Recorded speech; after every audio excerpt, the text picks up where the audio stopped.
नीलाञ्जनसमाभासं रविपुत्रं यमाग्रजं छायामार्तण्डसम्भूतं तं नमामि शनैश्चरम्।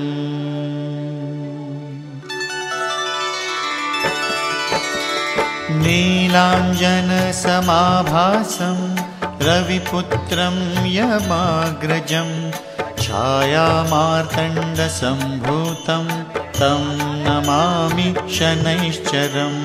नीलाञ्जनसमाभासं रविपुत्रं यमाग्रजं छायामार्तण्डसम्भूतं तं नमामि शनैश्चरम्।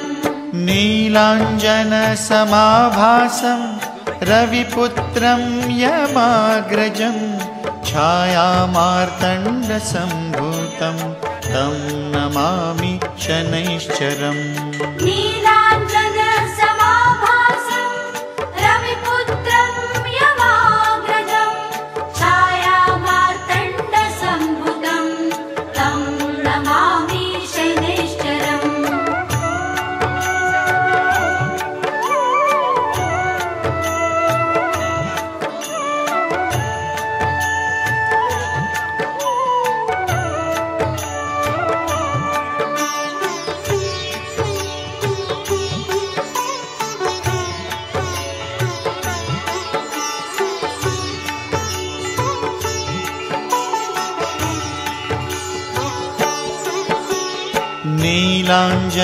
नीलाञ्जनसमाभासं रविपुत्रं यमाग्रजं छायामार्तण्डसम्भूतं तं नमामि शनैश्चरम्।